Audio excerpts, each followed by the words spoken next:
Welcome back to the Skating Beyond Stereotypes podcast. I'm your host, Lane Dubin, and I'm thrilled to have Sandra Gabriel, who is an adult Canadian figure skater, on today's episode where we are debunking all the physicality in relation to biodiversity and figure skating. We talk about coaches, injuries, support systems, hobbies, a lot of other stuff to unpack, training schedules. I'm so excited. I hope you guys learn a lot from this episode. Also, we did have some technical difficulties on my end with video, so don't pay attention to that and really pay attention to all the valuable conversations that we have in this episode. And I'm so excited. Let's get started. Hi, Sandra. How are you doing today? Hi, I'm fine. And you? I am doing great. So I know I did a little research on you, and I know that you've been skating since you were about 4 years old, and you came back to the sport around 42. So you've been in the game for a while now. Yes, I'm wondering if you could just give us a brief summary of your skating journey. absolutely. I started like every kid in Canada at around 3 or 4, and I skated until I was 21. As things changed in Canada, but in my time, everybody who was competing was a competitive skater. So now we have like two different programs for competitions, but back then it was everyone in the same category. So I wasn't a good competitor. I was a good skater. Like I had all my doubles. I was a good skater, but I just when I stopped at 21, I was just like over it. Like very, very over it. I didn't even want to hear about skating. I didn't watch skating on television. And well, life got on. And when I turned 42, my mom had just passed, and I found myself with having too much time on my hands. So I talking with my brother and my sister, I said, I think I want to go back skating. So they said, why not? So there was a figure skating club on the South Shore of Montreal for adults only. So I started there after 21 years off the ice. I went back and it was quite humbling. So I actually had to relearn everything. It came back eventually, but the first weeks I was just like very, very lousy at skating. But it came back. So that's about it. And since then, that was in 2018. So I've been back on the ice for 6 years now. Would you say that you have more love for the sport now than you did when you were a child? It's about the same. Okay. About the same. I've always loved skating. Going back to skating helped me find myself again, like the person that I was back then. So, and I take it very seriously. It's not like just a hobby. I mean, it is, but I take it very seriously. I always I have goals and I set myself some goals at every start of the season. But I love it just as much as I did when I was a kid. I love that so much. So my first question, aside from a brief overview of you, is biodiversity is often overlooked in figure skating training specifically. Can you kind of share your training regimen right now, like what you do to get to your goals that you were mentioning? Yeah. So when I came back skating, I already was going to the gym. So I was going to Orange Theory Fitness. I was going like 3 times a week, but I only skated once a week back then, like 6 years ago. And then at the adult club, they were skating on Sunday nights from 10 to 11:30 at night. So that was quite late for the teacher that I am. So and I moved towns, so the club near where I live accept adults on their younger skaters ice ice time, so I can skate with the teenagers. So I skate 3 times a week during the fall and the winter, and I go to the gym like 3 or 4 times a week. And during the summer, I skate 4 mornings in a row, and I go to the gym 4 times a week too. So That's even if I'm a size 18 or 20. that's more than I can say. I'm 21. I have like a full-time job right now, and I'm like, oh god, I can't get on the ice. Can't. But I know that you're always out there hustling. I've seen you. Yeah. You've been doing a lot of night skates. Am I correct in that? Or like during Um, the school year? like during the school year, I skate 3 times a week from 6:45 to 8:30 at night, 3 times a week. And then the days that I'm not skating, I go to the gym and I go once in the week on the weekend. So, but Are there I any don't have kids. So I'm a single girl with no kids, and so I have more time. I I do understand that my lifestyle is different than someone with a family, but I yeah, so I want to get better, so I took steps to get better.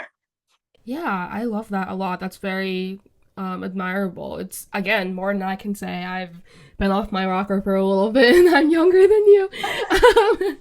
Anyway, though, I was doing some research, and Skate Canada a few years ago, I want to say back in 2020, 2021ish, they put out like positive body positivity guidelines, and it's a little like booklet PDF that you can find online. And I'm obviously in the United States, so I'm working with US figure skating, and you're working with the Canadian Federation. So I was wondering how you feel about Skate Canada, and if you feel like it's done a good job of making you feel included in competitions or environment wise. um, you mean as a larger person or as an Yeah, adult? like, do you feel like seen by Skate Canada right now? Um, Um, they overall. are taking like for the last 2 summers, they've been having like adult skate camps. So this is new. They did a Zoom and they invited all the adults that wanted to join, and they asked us, "What are you hoping for us to do for you?" We asked about an adult test track like you have in the US, which we don't. So, and a lot of skaters were saying, like, if we start as an adult, we cannot get our gold in freestyle because they asked for five doubles. And so they were giving this example. For me, I don't jump anymore. So um, I do dance test, and I did try artistic, but now where I'm at a level of artistic testing, they want some lower body moves like transitions, and my old injuries prevent me from going very very low, so I'm stuck.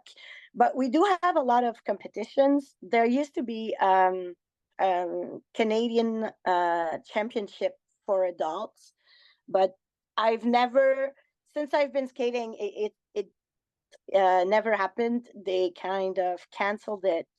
um a lot of adults are asking for it to come back, but in the province I live in Quebec. We do have a lot of adult competitions, so I do about like 5 or 4 competitions a season. So we're pretty much seeing there's more and more adults. Patinage Quebec, which is our provincial federation, is doing a lot of pressure on the figure skating clubs so they can accept adults on their ice time. So as as an adult, I feel seen, and as a larger adult, I don't actually. I've never been shamed or whatever for being on the ice. I've always felt accepted, The only place really that I didn't feel accepted was when I had one of my reels that gone viral, and I've had the worst comments ever. And I was like, why do people do that? Otherwise, yeah, I've been okay. That's really nice to hear that in real life it's been very nice and you feel relatively included. Um, kind of had the same experience as well when I was being interviewed by someone. So I think that it's something that's kind of nice about the skating community, even though there isn't a ton of larger bodies being represented all the time in real life in your real life skating communities. And you were kind of speaking to an injury thing, and I was taking a little scroll through your Instagram, and I know that you faced a lot of injuries in your life, which is a huge challenge. And I'm just kind of wondering, how do you manage training and recovery over the years to avoid injury, and to just kind of like help you stay at your peak performance? Um, well, I'm up, hypermobile, or whatever. So my knees like always Yeah, yeah, bend yeah. inwards, Yeah. and not only my knees, but that is the most hypermobile that I have. So it brings on a lot of injuries. But I've broken an ankle while skating when I was younger, concussions.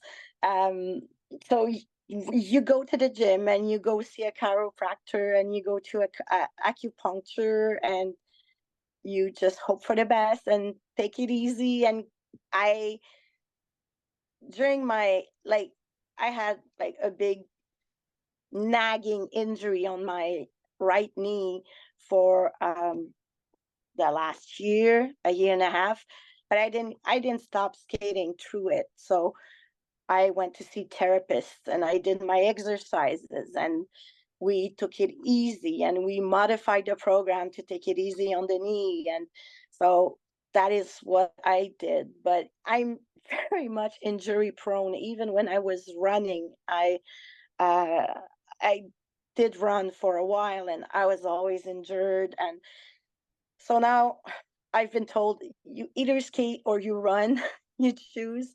So I chose skating, but Great choice. Great choice. yeah, so you go see some specialists and you hope for the best. Yeah, that sounds very painful and honestly like unmotivating. I'm curious, like, knowing yourself to be so injury prone, how do you keep the motivation to rehabilitate yourself to keep getting better after every single time life knocks you down? Well, you need to move in life, so you need to do something, and I stretch. So I'm waiting for my toast from the toaster in the morning, and I'm stretching on the counter, and I'm doing the same exercise that the physiotherapist told me to do like a year and a half ago, and I'm still doing them every day. So the pain is going away, but there's a nagging pain that won't go away because of my knees that are hypermobile. So yeah, there's nothing a good old Aleve cannot fix. Definitely.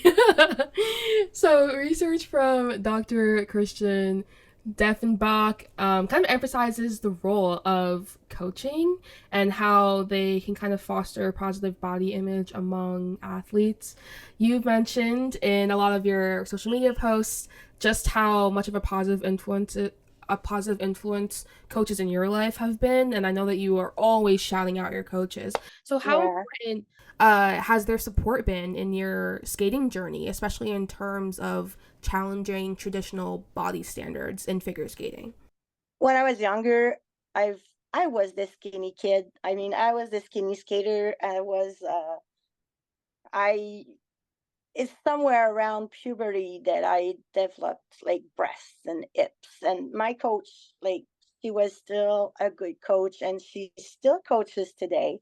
And I see her sometimes at competitions and everything, and she goes like, "I'm so happy that you came back." And I still have a good relationship with her. Like, some other skaters would tell you that she was not nice with them, with their body, but she's always been nice with me. I've never felt compelled to lose weight.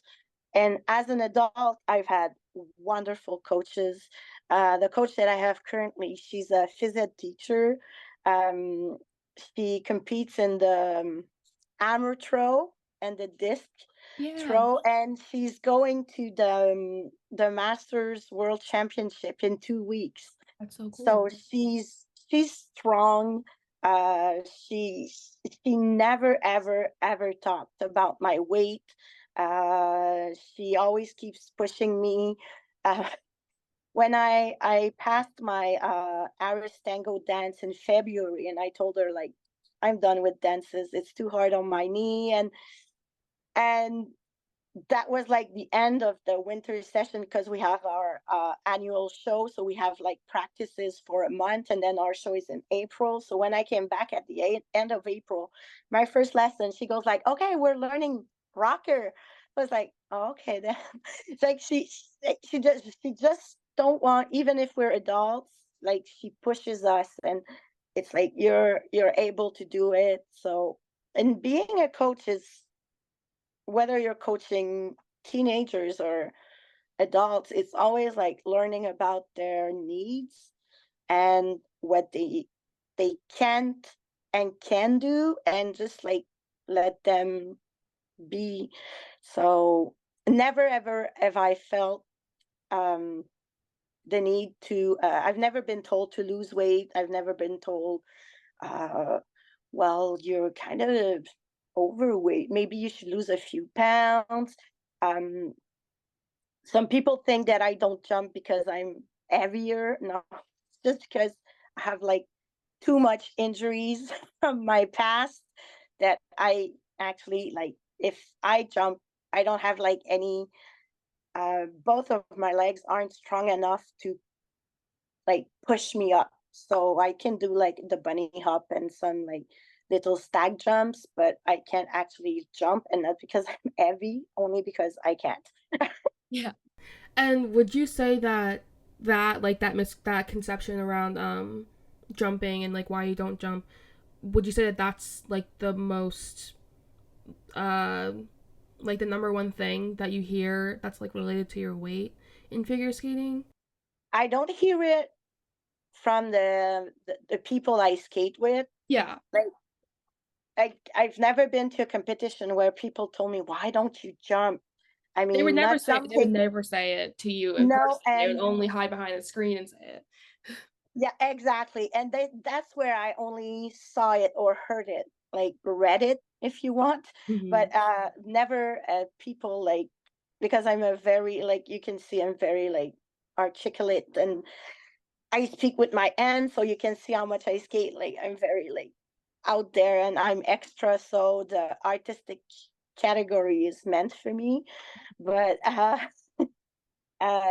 expressive and everything. But yeah, so I now I've never actually been, and there's a lot of adults skater in Quebec that aren't as skinny. Like when you go into the older categories, like people are off size 12, 14, 16, and up. So I definitely have seen that. I've just officially become an adult skater actually in the yeah, US at 21. But yeah, it's been so cool just to see how much representation there is and how big the difference is in the jump from high school to like people that are trying to train for nationals and whatnot yep, to people that are doing it more for fun and they have an adult mindset and are a little bit more mature and put body image a little bit more behind them than people in high school. yeah. Yeah, definitely. Something else. So we were kind of talking about it already with like misconceptions that people might say. But I kind of want to touch on skating clubs a little bit. And kind of they I feel like when you go to a new skating club or the same one, however long you joined it, they kind of have like set perceptions, I guess I want to say, and kind of standards of like how they run things and Yeah. the people they surround themselves with, just like that community. Because you're going on a practice session together, like there's going to be a certain type of way that's just gonna go. So how has your experience been with the skating community? I know that you said it's been pretty positive towards your body and being very accepting of that. But are there any misconceptions about body diversity that still need to be addressed overall, like when you go to a skating club in person?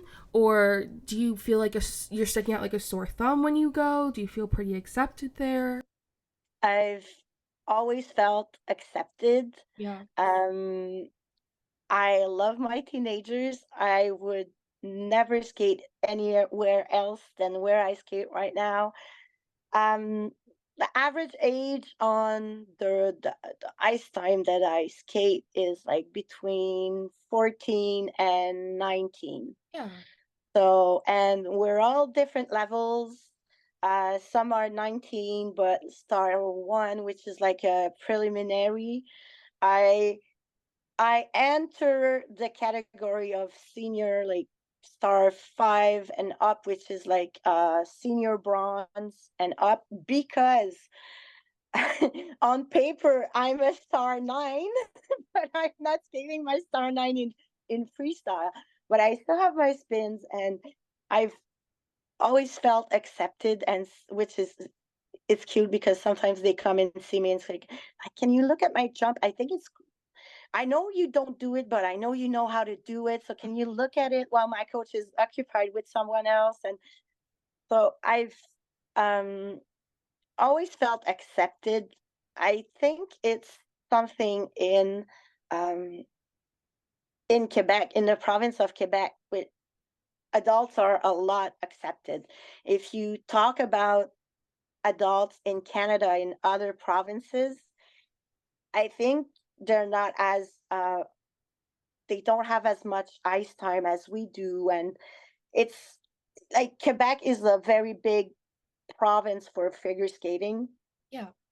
so it's very popular. But if you go like in the western provinces, I remember when I went on the Zoom with Skate Canada, they put us in like little rooms so where we could like speak, and I think there was a lady from Alberta, and she was like, wow, you guys are so lucky, you can skate and you have so much time to skate. And so I think it depends on where the person is from, but I've always felt accepted in every uh, club or arena that I went to, because I've sometimes in the summer I jump from club to club so I can have more ice time, Yeah. We all especially do during the that. pandemic, Yeah. because there wasn't like ice time everywhere. So we were jumping from rinks to rinks.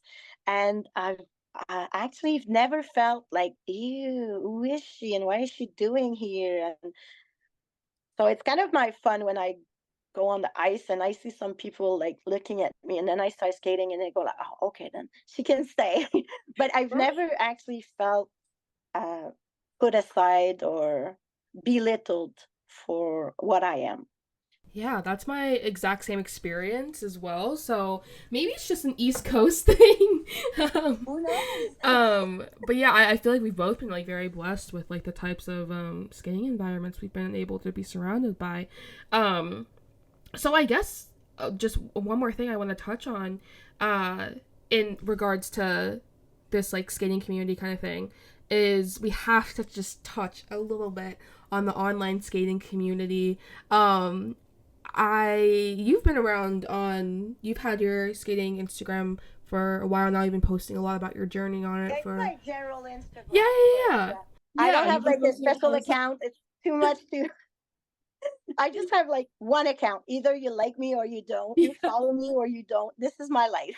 I love that about you. Um, I know you had that one viral, very, very viral video that did get some bad reception, then you had to turn the comments off.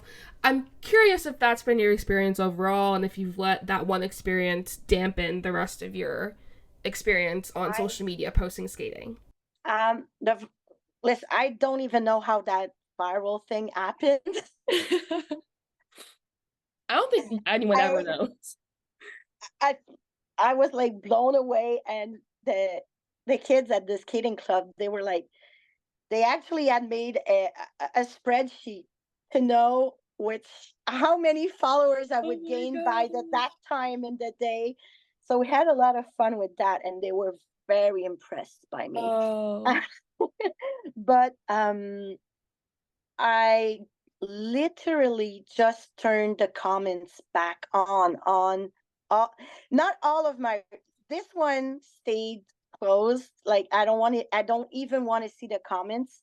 Yeah. But my new reels, I let the comments on. I've actually never had a bad comment since the viral thing. Like it stayed pretty much nice, and but yeah, the viral thing was something else. But yeah, I was kind of burned at first, and I went back to a lot of my reels and closed the comments because they saw that the comments were closed on the viral one, so they went to another, and then another, and then another, and then another.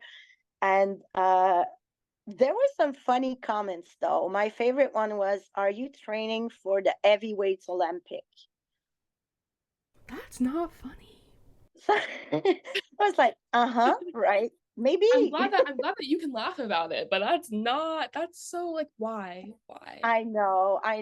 And these people probably never wore skates in their lives. Yep. So, but yeah, people can be mean.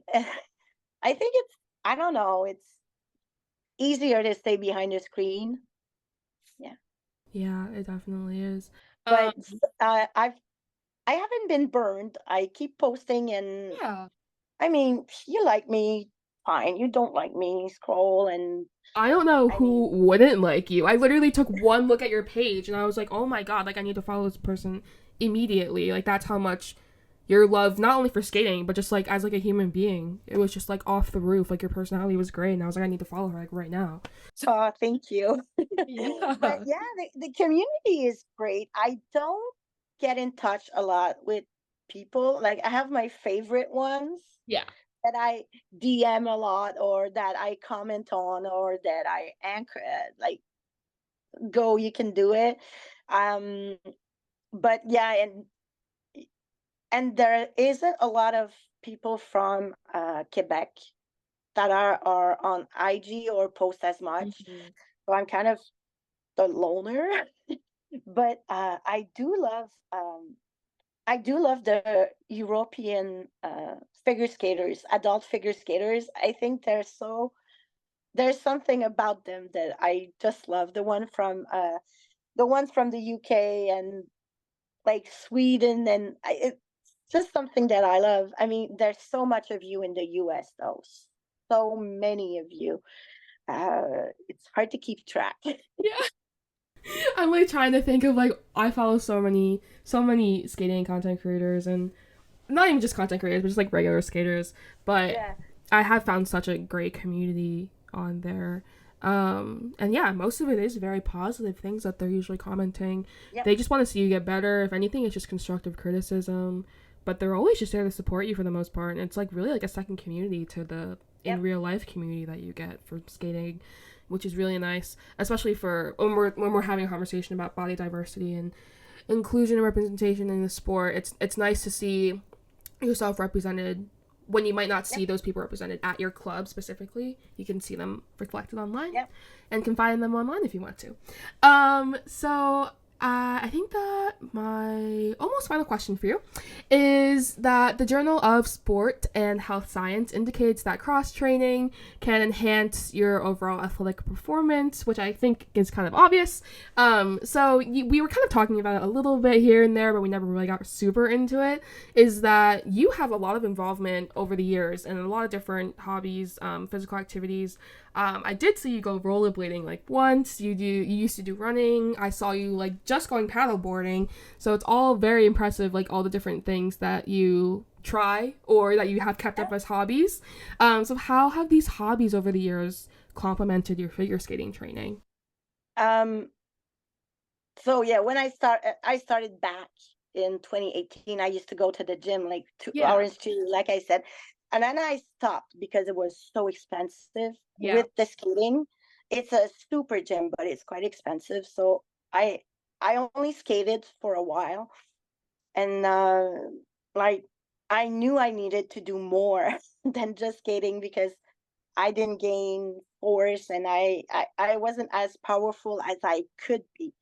So I started back going to the gym back in March.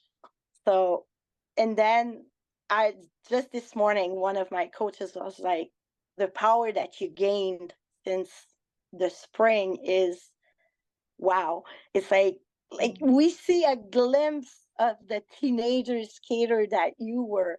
You must have been something because I was like very powerful. I've always had like Yeah. huge like quads and I Yep. could jump and so so yeah, so now they can see the glimpse and yeah, I've been training a lot. My I've had a lot of leg days lately, more than shoulders or anything. And I love leg days anyways. So yeah, it does help. I mean, it always depends on the goals that you want to achieve. Like I'm not happy with the scores that I get in competition. And it's not even about winning. I mean, we're never more than three in my category where I compete. So Yeah. everyone gets a medal. Either you won, you're first, second, or third. But I'm not happy with the scores that I get. Yeah, So that's I valid. wanted to get better, and I wanted to have a better scores in the skills category. But for that, you need to be stronger. So that's where the IDs came from. And I understand it all depends on your goals. I mean, if you want to skate just to get out of the house and not have the kids around you and just have fun, but it does help. It you get better and you have more power and more endurance and I mean and our programs are really short in Canada. Like they've um they've actually set the same standards as the one in the ISU adults competition. So my program is the maximum is 1 minute and 40 seconds. So it's quite fast. It's Yeah. quite short, but it's not fun if you're like dying by 1 minute and 30 seconds. Yeah. So you actually need to train a bit to Yeah. be able to breathe by the end. You are not wrong there.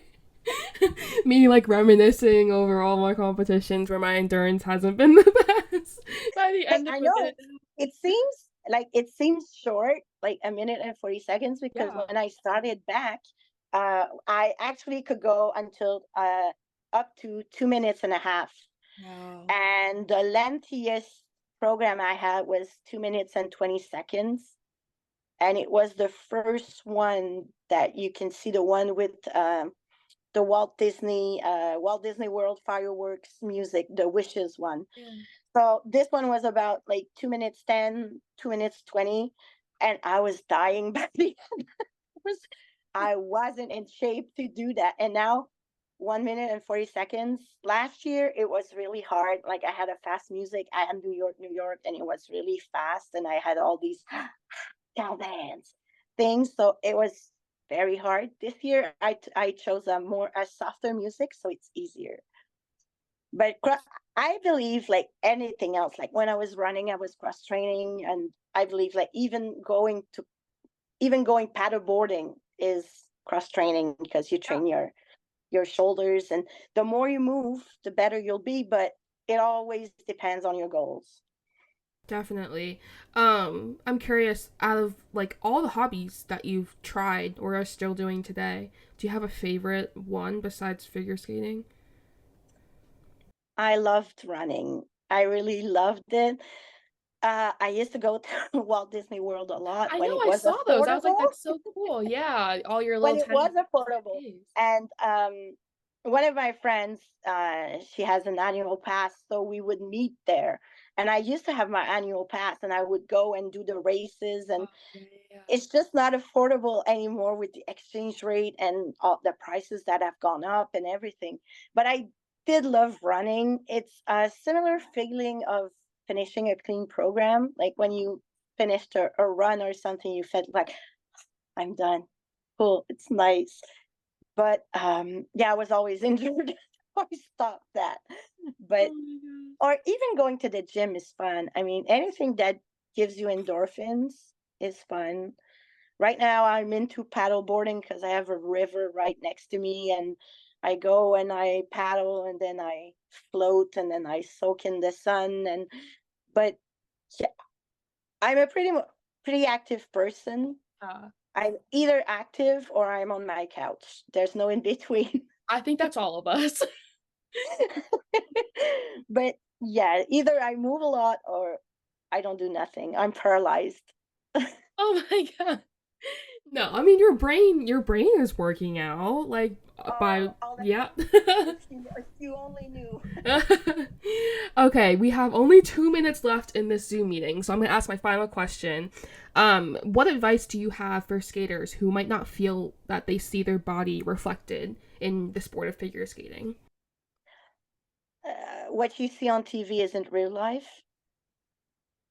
What you see on TV are uh, skating machines. That's what they do in life. They train, they're meant for that. Not every skater is meant to go to the Olympics, um, but you can skate and have fun. I mean, uh, skating, I think that Skate Canada that had a slogan a couple of years ago, like skating is for everyone. Um, and it is. It's either you're in learn to skate or you're in private lessons or you're coming back to the sport. I always try to encourage people that stop skating to go back and try it. And if you loved it as a kid, you'll love it as an adult. I mean, it's just you have to just let it live and have fun. Definitely. Well, thank you so much, Sandra. Our time is up, unfortunately. I But talk thank a you. lot, right? It is totally fine. That's the entire point of a podcast. Thank you so much for all of your time, your insight throughout all of this. It really opened my eyes, and I really hope that to all the viewers at home that you guys could take away something from this as well. And thank you guys so much for tuning into the podcast today. Thank you guys so much for listening to today's episode. I hope you enjoyed it just as much as I did interviewing Sandra. If you would like to follow her on social media, I will leave her links in the description as well as on the screen right now, as well as if you want to follow me on socials to keep up with any future podcasting episodes. And I'll catch you in the next one. Bye!